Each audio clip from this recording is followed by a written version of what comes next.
ازيكم يا بنات يا امارات، يا رب تكونوا بخير وفي احسن حال. النهارده ان شاء الله هنعمل مع بعض اكله شتويه حلوه جدا جدا. هنعمل الخبيزه بطريقه سهله وبسيطه للبنات اللي ما يعرفوهاش. ان شاء الله يجربوها ويحبوها كتير. هنعملها وان شاء الله هتطلع خضرة وجميله بالشكل ده. هنعمل جنبيها طبق رز بالشعريه او رز ابيض حسب ما انتي بتحبي.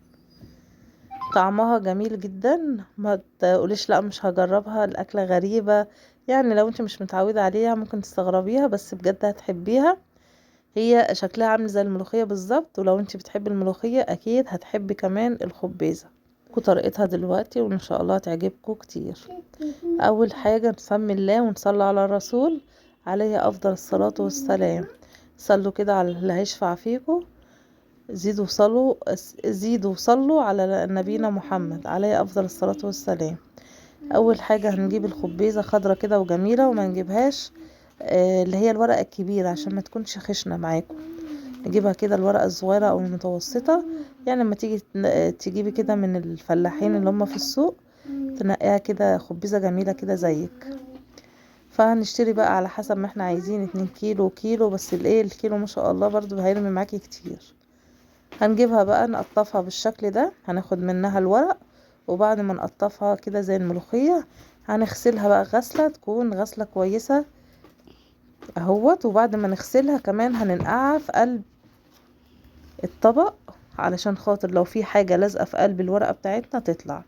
انتوا عارفين الخضار بيكون فيه تراب، في التراب ده بعيد عنكم يعني ما يعمل لناش حاجة وحشة. فاحنا لازم نغسل الخضرة بتاعتنا كويس جدا.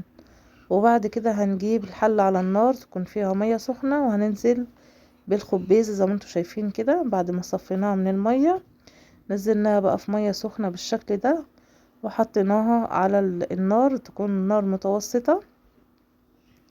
هنسيبها بقى تتسلق براحتها لحد كده ما تدوب كده في ايدك. هنجيب بقى حزمة شبت وحزمة كزبرة، وفي ناس بتحط لها سلق. لو انتي بتحبي السلق في قلب الخبيزة هتحطي حزمة سلق، عودين سلق، مفيش مشكلة اللي انتي عايزاه.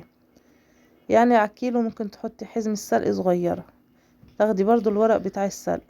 هنضرب دولت لحد ما ننعمهم بالشكل ده. هنسيبها بقى ايه، نسيب الخضرة دي على جنب دلوقتي. بعد كده بعد ما الخبيزة بتاعتنا اتسلقت ودايبت بالشكل ده اهو، عشان تدوب كده عشان تبقى ناعمة معاكي، هشطفها بقى، احطها في مصفى اشطفها تحت المية بالشكل ده. وبعد كده هحطها، هصفيها طبعا من المية، وبعد كده هحطها في الكبة بتاعتي او الخلاط. يا دوبك ضربة واحدة كده، مش عايزة انعمها في قلب الكبة، ضربة واحدة كده. وبعد كده هحطها في قلب المصفى اصفيها. متقوليش انت خلاص نعمت مني واروح على طول طبخاها، لا، صفيها هتشوفي ايه اللي هيطلع منها. بس انا بجد الحتة دي اتمسحت مني، اللي هيطلع منها اللي هي زي فتل كده، اللي هي بتاعت الفتل اللي هتطلع كده من الورق برضو بتاعها. هتخشنلك يعني هتخشن الخبيزة لو انتي رحتي حطيتها في الشوربة على طول. خلاص صفيناها. هنجيب بقى حلة على النار نحط فيها الشوربة بتاعتنا، نحط فيها مكعب ماجي، ونحط فيها كمان معلقتين رز كبار. اللي دولت بعد ما بيستوي كده بيتقلوا لنا الخبيزة بتاعتنا، بيخلوهاش يعني عاملة زي الشوربة، يخلوها تقيلة كده وماسكة نفسها زي ما انتوا شفتوها في الاول.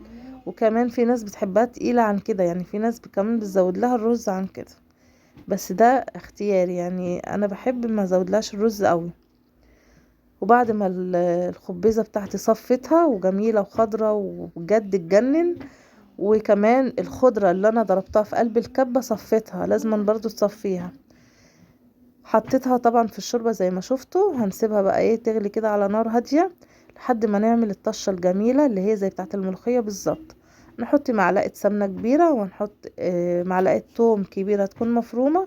وبعد ما تخليها التوم يحمر هنحط عليها معلقة، اللهم صل على النبي، معلقة كزبرة ناشفة. وبعد كده هنحطها على الخبيزة. الطشة بتاعتنا هنحطها على الخبيزة. وطبعا الطشة بتتحط في الحلة ده، بس ايه كده ديكور كده من عندي اللي انا حطيت الطشة فوق الوش بتاع الطبق. فلا انتي بتحطيها في الحل على طول وبعد كده بتغطي، بتطلع طعمها روعة. جربوها مش هتندموا، طعمها بجد جميل. حتى لو هتجربي نص كيلو كده من الخبيزة بجد ان شاء الله هتحبيها وهتعجبك كتير.